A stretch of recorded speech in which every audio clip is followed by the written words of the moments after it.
Pemirsa, intens investigasi, mengejutkan, dan kini mulai memasuki babak baru.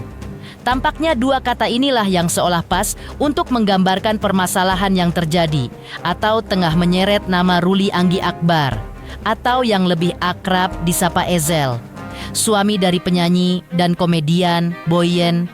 Setelah dugaan permasalahan terkait investasi yang diduga dilakukannya dengan seseorang rekan bisnisnya. Ya, kabar terkait permasalahan ini mungkin sempat heboh dan memancing rasa penasaran publik sejak akhir Desember 2025 lalu. Namun kabarnya setelah somasi yang dilayangkan sebanyak 2 kali, hingga mediasi yang dilakukan tak pernah menemui titik terang. Kemarin, pihak yang mengaku sebagai korban bersama kuasa hukumnya pun melangkah langsung ke Polda Metro Jaya untuk melaporkan Ezel.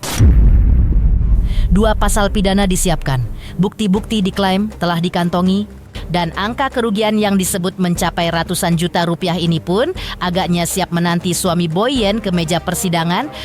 Lantas, apa sebenarnya bentuk kerja sama bisnis yang ditawarkan Ezel suami Boyen kepada korban? Mengapa kepercayaan itu justru berujung laporan polisi? Dan lalu bagaimana nasib perkara ini saat pihak terlapor belum memberikan tanggapan apapun?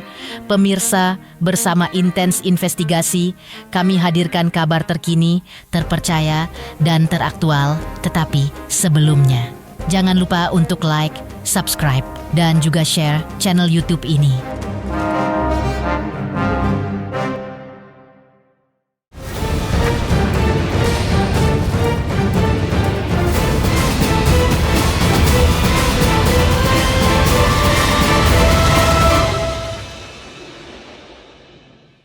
Buat teman-teman semuanya, saksikan silet hari Senin sampai Jumat. Senin sampai Jumat jam 10.30 hanya di RCTI. Mantap.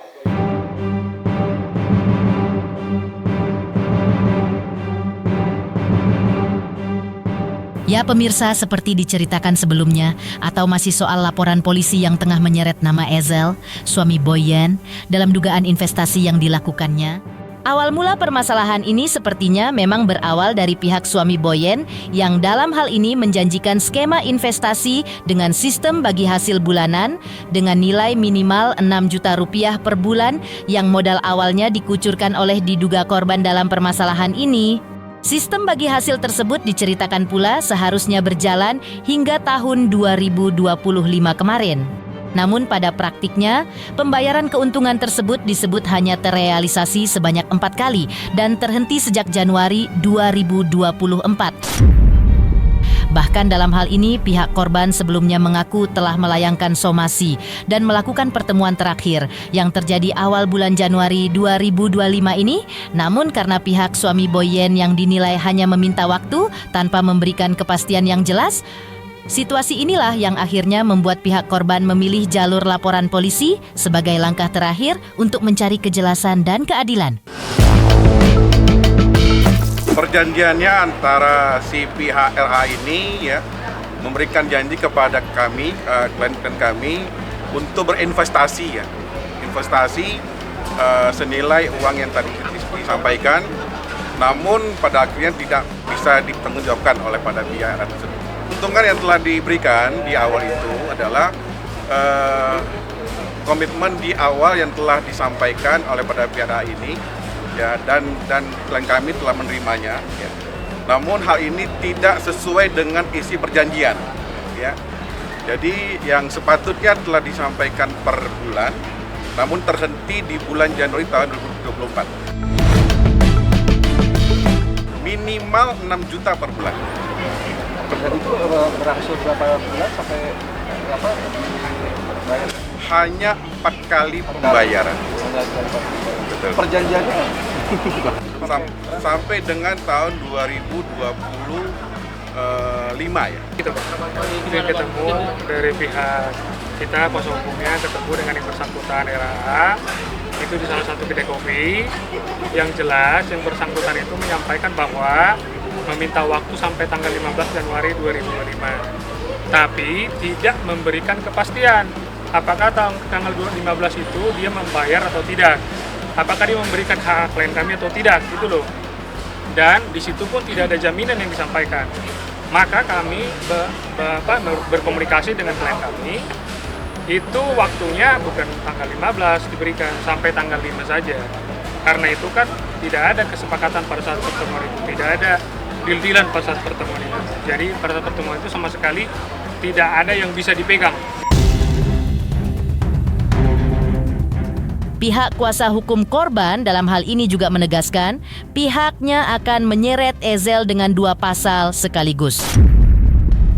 Dan untuk mendukung pelaporannya, pihak kuasa hukum korban pun menyebutkan telah menyerahkan sejumlah alat bukti. Di antaranya proposal investasi, bukti transfer, dan dokumen perjanjian kerja sama. Selain itu, ia juga membeberkan total kerugian yang dialami kliennya ditaksir mencapai kurang lebih 300 juta rupiah. Jumlah yang tak kecil dan kini resmi dibawa ke meja hukum untuk diproses sesuai ketentuan yang berlaku. Pasal 492 dan pasal 486. Ancamannya berapa, Bang? Ancamannya 4 tahun. Dan yang pertama adalah proposal daripada pihak RAA. Dan kedua adalah bukti transfer dan yang ketiga berupa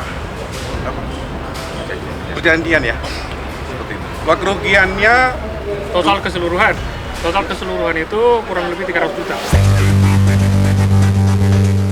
Sementara itu, selain soal pelaporan, total kerugian, hingga pasal yang disangkakan, masih dalam pernyataannya di depan halaman Polda Metro Jaya kemarin, pihak korban akhirnya juga buka suara soal awal mula mengapa menjalin kerjasama bisnis dengan sosok yang kini dilaporkan tersebut.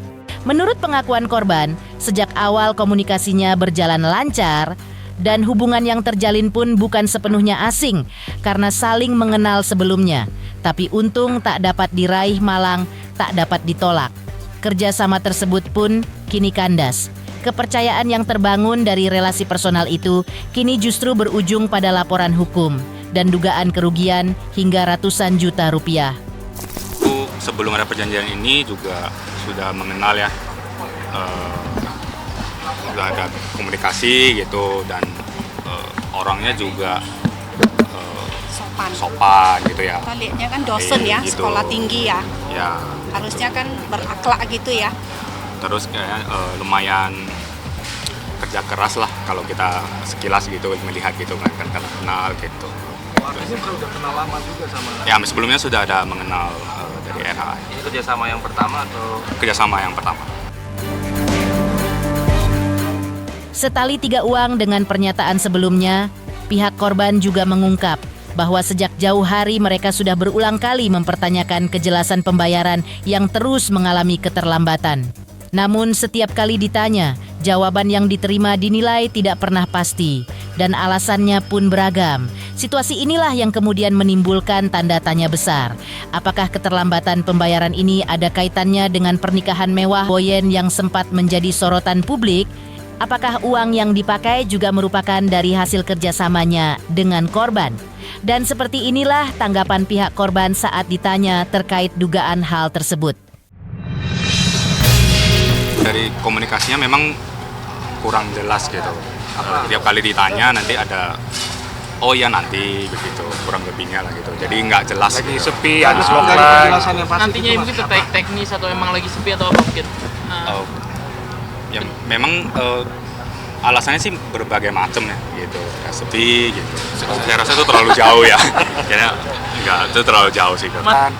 Dicoba komunikasi, tapi kan ini hubungannya dengan RAA sendiri ya. Jadi dengan RAA sendiri, kemarin juga saya sampaikan bahwa RAA katanya mau bertanggung jawab sendiri. Tapi kan faktanya nggak ada, kan gitu ya. Faktanya nggak ada sampai saat ini, maka kita membuat laporan polisi ini, gitu loh.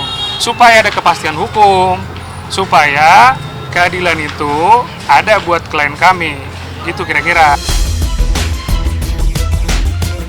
Sementara itu, pemirsa yang juga menguatkan dugaan hal ini adalah pihak korban yang menyebutkan tak diundang pada pernikahan Boyen dan sang suami yang digelar pada tanggal 15 November 2025 lalu. Lantas, seperti apa ungkapan pihak kuasa hukumnya saat itu? Pemirsa Intens Investigasi Jangan lupa saksikan terus Intens Investigasi dan pastikan jangan lupa untuk like, subscribe, share, dan juga komen.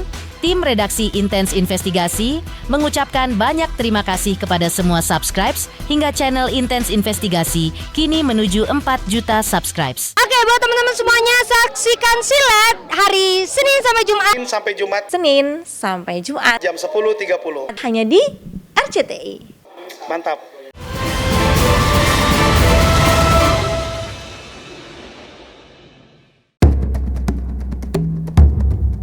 Masih melanjutkan permasalahan ini dan kejelasan yang tak kunjung didapatkan, sang kuasa hukum sebelumnya juga sempat mengungkap soal kliennya yang tidak diundang dalam pernikahan Boyen yang digelar di bulan November 2025 lalu. Padahal, menurutnya, hubungan antara klien bukanlah hubungan singkat. Keduanya diketahui telah saling mengenal selama kurang lebih 7 hingga 8 tahun. Kuasa hukum juga membeberkan total kerugian yang jika dihitung secara keseluruhan, diperkirakan akumulasi kerugian kliennya mencapai sekitar angka 300 juta rupiah. Dan berikut pernyataan lengkap dari pihak kuasa hukum terkait komunikasi terakhir, nilai investasi, serta kerugian yang dialami kliennya. Saya tidak mengatakan diundang. Nggak pernah diundang. Tidak diundang. Menggunakan nomor yang berbeda dia. Jadi sebelumnya nomor yang digunakan pada saat berkomunikasi itu diganti. Terakhir berkomunikasi itu tanggal 1 Oktober 2025. Isinya yang sudah diinvestasikan itu sebesar 200 juta rupiah. Harusnya keuntungannya yang didapat? Sesuai dengan janji-janjinya di dalam WhatsApp dan juga di dalam akte, mereka juga membuat akte itu memberikan sebesar 6 juta per bulan setiap tanggal 9 setiap bulan berjalan. Tadi sudah saya sampaikan ke teman-teman, sudah saya perlihatkan yang sudah diberikan itu ini semua. Dari bulan berapa ya, Bang? Agustus diberikan, September diberikan, November diberikan, dan terakhir Januari diberikan. Berarti hanya 4 kali ya, Bang? 4 kali diberikan. Tahun kemarin berapa? Tahun kemarin itu cuma sekali, tahun kemarin. Jadi tahun 2023 itu 3 kali, tahun 2024 sekali itu bulan Januari. Akumulasi kerugian itu ya 300 juta lebih lah.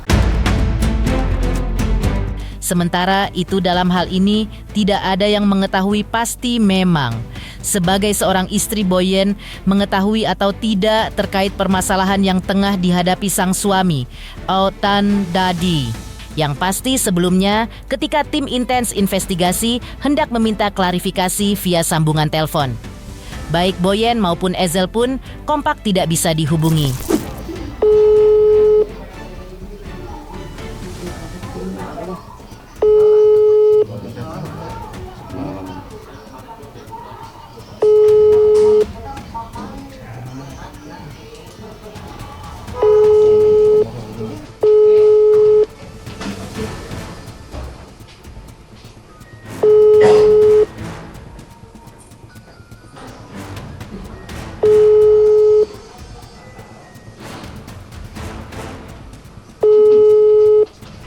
Sudah putar, salah. You have dialed an incorrect number. Di sisi lain, pemirsa, di balik permasalahan yang kini sedang dihadapinya, sebelumnya Boyen juga sempat membagikan cerita lain tentang kehidupan rumah tangganya, tentang rutinitas barunya sebagai seorang istri, hingga harapan sederhana membangun keluarga dan memiliki momongan. Lantas, seperti apa keseharian Boyen sebagai istri di balik layar dan bagaimana ia memaknai peran barunya di tengah badai yang tengah datang tiba-tiba? Pemirsa Intens Investigasi, jangan lupa saksikan terus Intens Investigasi dan pastikan jangan lupa untuk like, subscribe, share, dan juga komen. Oke, buat teman-teman semuanya, saksikan silet hari Senin sampai Jumat. Senin sampai Jumat Jam 10.30. hanya di RCTI. Mantap.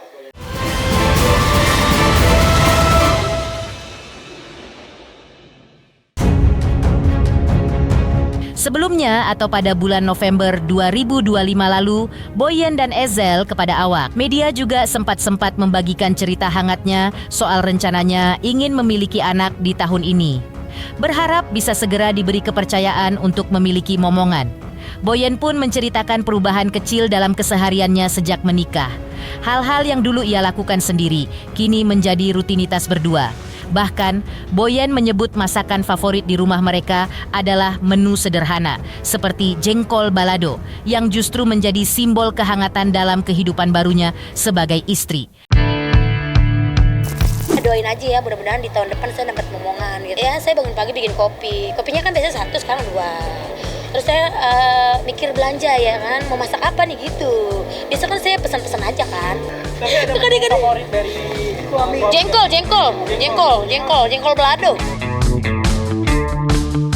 Demikian pemirsa, kabar terkini, terpercaya, dan teraktual yang kami hadirkan hari ini. Jangan lupa saksikan terusi Intens Investigasi dan pastikan.